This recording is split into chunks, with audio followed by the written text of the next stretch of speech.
नमस्कार साथियों, स्वागत है आज दिन भर की बड़ी खबरों में। मैं हूं सोम लोधी। चलिए देख लेते हैं आज दिन भर की बड़ी खबरें। और बड़ी खबरें हैं कि साधु को माला पहनाकर क्यों किया अरेस्ट। चलिए डाल लेते हैं आज दिन भर की बड़ी खबरों पे नजर। शीशे के पीछे खुफिया रूम, 3 करोड़ केस, 3 करोड़ का सोना, कानपुर में कारोबारी के काले साम्राज्य की खुली पोल। आयकर विभाग की टीम की 150 ऑफिसरों की टीम ने मायूर ग्रुप पर कई राज्यों में एक साथ छापेमारी की। इस बीच कानपुर में मायूर ग्रुप के मालिक मनोज गुप्ता के प्लॉट में खुफिया रूम भी मिला, जिसमें से भारी मात्रा में केस और सोने के सिक्के बरामद हुए हैं। राजस्थान में एक पेश, 2 छत्तीसगढ़ में 2 चरणों में चुनाव कराने की तैयारी, तारीखों को बड़ा अपडेट। इस साल के आखिर में 5 राज्यों में विधानसभा चुनाव होने वाले हैं। इस मुद्दे पर चर्चा के लिए ही चुनाव आयोग ने दिल्ली में बेहद अहम बैठक बुलाई। इसमें मुख्य चुनाव आयुक्त, 2 चुनाव आयुक्त और 900 चुनावी ऑब्जर्वर शामिल हैं। 5 राज्यों में होने जा रहे विधानसभा चुनाव को लेकर दिल्ली में आज चुनाव आयोग की बेहद अहम बैठक हो रही है। सूत्रों के मुताबिक नवंबर दूसरे हफ्ते से दिसंबर के पहले हफ्ते में अलग अलग तारीखों में के चरणों में मतदान हो रहा है। पिछली बार की तरह राजस्थान, मध्य प्रदेश, मिजोरम और तेलंगाना में एक चरण में चुनाव कराए जाने की संभावना है। वहीं छत्तीसगढ़ में 2 चरणों के मतदान कराया जा सकता है। हालांकि मतदान की तारीख अलग अलग होने की उम्मीद है, लेकिन सभी चुनाव राज्यों की मतदान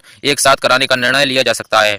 सरकारी विभागों में 45 दिन या उससे अधिक की कॉन्ट्रैक्ट नौकरियों को मिलेगा एससी, एसटी, ओबीसी आरक्षण। केंद्र में एससी को बताया। अस्थायी नौकरियों में एससी, एसटी, ओबीसी आरक्षण की मांग को लेकर एक याचिका दाखिल की गई। इसके जवाब में केंद्र सरकार ने कोर्ट में बताया कि 2022 में भारत सरकार द्वारा जारी विज्ञापन में इस बारे में जानकारी दी गई है। सरकारी विभाग में कॉन्ट्रैक्ट नौकरियों में भी आरक्षण मिलेगा। केंद्र सरकार ने सुप्रीम कोर्ट में यह जानकारी दी। केंद्र ने बताया कि सरकारी विभाग में 45 दिन या उससे अधिक की अस्थायी नियुक्तियां हैं। एससी, एसटी, ओबीसी आरक्षण दिया जाएगा। केंद्र सरकार ने कहा है कि सभी मंत्रालयों और विभागों को स्थायी पदों पर इस आरक्षण को सख्ती से लागू करने के निर्देश जारी कर दिए गए हैं। पंजाब विधायकों के बंगले से चल रहे हैं आपके दफ्तर। बीजेपी और अकाली दल ने मान सरकार को घेरा। पंजाब में बीजेपी और अकाली दल ने सरकारी अपार्टमेंट में आवंटन पत्रों को लेकर भगवंत मान सरकार पर सवाल खड़े कर दिए हैं। मान सरकार पर आरोप लग रहे हैं कि विधायकों को आवंटित बंगलों से आम आदमी पार्टी के कार्यालय चलाए जा रहे हैं। जल विहार महोत्सव में बुलाई रसियन डांसर बेकाबू हुए। भीड़ तो पुलिस और बाउंसरों ने बरसाई लाठियां, काई घायल। यूपी के झांसी में मऊरानीपुर में रसियन डांसर की स्वीट नाइट कार्यक्रम में बवाल हो गया। यहाँ फिल्मी गाने पर महिला डांसरों का डांस देखने के लिए भीड़ बेकाबू हो गई, जिससे भगदड़ मच गई। भगदड़ के बीच पुलिस ने लाठीचार्ज कर दिया। इस दौरान कई लोग घायल हो गए। एआई चैटबॉट गर्लफ्रेंड ने करवा दी 9 साल की जेल। क्यों? एलिजाबेथ सेकंड को मारने रॉयल पैलेस में घुस गया था सिख युवक। ब्रिटेन की महारानी एलिजाबेथ द्वितीय की हत्या की कोशिश के मामले में एक सिख को 9 साल की जेल हो गई है। कोर्ट ने गुरुवार को आरोपी को सजा सुनाई। ब्रिटेन में 40 से ज्यादा सालों में देशद्रोह के केस में सजा का यह पहला मामला है। ये युवक 2021 में दीवार फांदकर रॉयल पैलेस में हथियार लेकर घुसा था। हिमाचल प्रदेश सिंगल बेटी पर 2 लाख और 2 बेटियों वाले परिवार को मिलेंगे 1 लाख। सीएम सिक्कू ने किया ऐलान। हिमाचल प्रदेश के मुख्यमंत्री सुखविंदर सिंह सुक्खू ने बड़ा ऐलान किया है, करते हुए कहा है कि राज्य में कन्या भ्रूण हत्या के मामलों पर रोक के सरकार के प्रयासों के तहत एक लड़की के माता पिता को 2 लाख रुपए की धनराशि दी जाएगी। मेरे उम्र के बेरोजगारों, छत्तीसगढ़ में बीजेपी का भूपेश सरकार पर अब वीडियो अटैक। मध्य प्रदेश और छत्तीसगढ़ में विधानसभा चुनाव है और दोनों राज्यों में बीजेपी कांग्रेस नेताओं के बेरोजगारी की समस्या को लेकर हमले किए जा रहे हैं। मध्य प्रदेश में जहां बीजेपी की सरकार है तो छत्तीसगढ़ में कांग्रेस सत्ता है। और बीते दिनों एमपी में कांग्रेस नेता दिग्विजय सिंह ने एक वीडियो शेयर किया और शिवराज सरकार पर हमला बोला। अब छत्तीसगढ़ में भी यही वीडियो बीजेपी नेता रमन सिंह ने शेयर किया और भूपेश सरकार को निशाने पर लिया है। बीजेपी विधायक ने किया नाबालिग रेप पीड़िता का नाम उजागर। कांग्रेस ने की एफआईआर दर्ज करने की मांग। महाकाल की नगरी उज्जैन के बाद बाबा ओमकारेश्वर की नगरी में 9 साल की आदिवासी बालिका को 2 दिन बंधक बनाकर रेप किया गया। 40 साल के हैवान ने इस शर्मनाक बर्दाश्त को अंजाम दिया। पिता के बहुत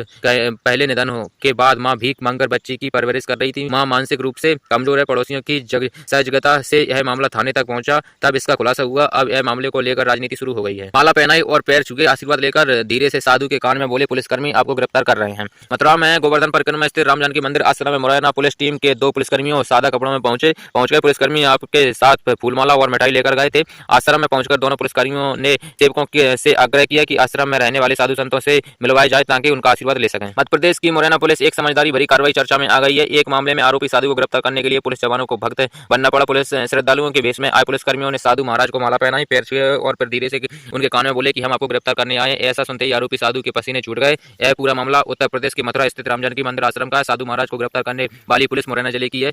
सिविल लाइन थाना पुलिस है। दरअसल साधु की गिरफ्तारी का पूरा मामला मुरैना के एक मंदिर की जमीन को लेकर हुई धोखाधड़ी से संबंधित है। सिविल लाइन थाने के टीआई वीरेश कुशवाहा ने फोन पर हुई बात से बताया कि मुरैना में स्थित सिविल लाइन थाना इलाके में तापसी गुफा मंदिर स्थित है। इस मंदिर में 6 बीघा से अधिक की जमीन भी लगी हुई। मंदिर से लगी हुई इस जमीन पर दुकान भी बनी हुई है। इन्हीं दुकानों के किराए को हड़पने के लिए इस मंदिर पर रहने वाले साधु रामशरण ने अपने एक अन्य सहयोगी दान बिहारी के साथ मिलकर फर्जी ट्रस्ट बनाने की योजना तैयार की है। एमपी एक ही जिले में 16 पटवारी रिश्वत लेते पकड़े गए, मगर सजा सिर्फ 3 को हुई। जांच में देरी की वजह से कुर्सी पर जमे। शाजापुर जिले के मोहन बड़ौदिया ने पदस्थ पटवारी रघुनंदन अवतिया को लोकायुक्त पुलिस ने हाल ही में 20,000 रुपए की रिश्वत लेते पकड़ा। पटवारी ने एक किसान को बुलाया था कि आपका काम कर दूंगा, पैसा लगेगा, लेकिन इस बीच पटवारी की रिश्वत शुरू हो गई। हड़ताल खत्म हुई और पटवारी को रिश्वत लेते लोकायुक्त में पकड़ा गया। बीजेपी सांसद केपी यादव के काफिले पर बाइक से किया पीछा, ओवरटेक कर रोकी गाड़ी, बोले कफन बांधकर निकला। सांसद केपी यादव 2 अक्टूबर को ग्वालियर में प्रधानमंत्री नरेंद्र मोदी के कार्यक्रम में शामिल होकर वापस देर रात अशोकनगर लौट रहे थे। इसी दौरान अशोकनगर जिले के ईसागढ़ थाना इलाके में अज्ञात युवकों ने मोटरसाइकिल से सांसद के काफिले का पीछा किया।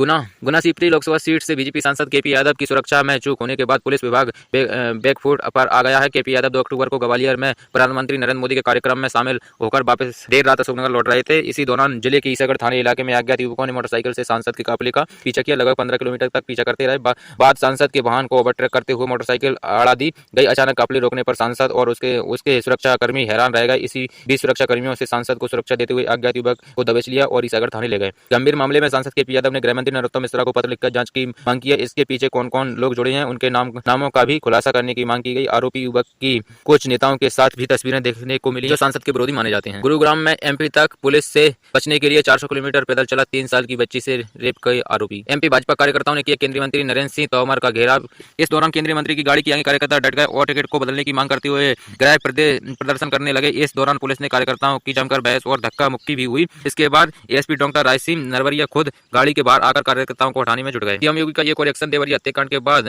केसबी ट्रिपल मर्डर केस में चकबंदी अधिकारी समेत 6 सस्पेंड। आखिर देश में क्या चल रहा है? संजय सिंह की रिमांड को लेकर केंद्र सरकार पर भड़के अरविंद केजरीवाल। चुनाव से पहले सीएम गहलोत की बड़ी घोषणा, कहा प्रदेश में 3 और नए जिले बनाएंगे। सिक्किम के साथ कंधे से कंधा मिलाकर खड़ा है केंद्र, आपदा प्रभावित राज्य की मदद को खोला सरकार खजाना। एक आधिकारिक बयान में कहा है कि साय के निर्देशों के बाद गृह मंत्रालय ने एक अंतर मंत्रीय केंद्रीय दल IMCT का गठन किया। यह टीम बाढ़ के कारण हुए नुकसान का आकलन करने के लिए जल्दी सिक्किम के बाढ़ प्रभावित क्षेत्रों का दौरा करेगी।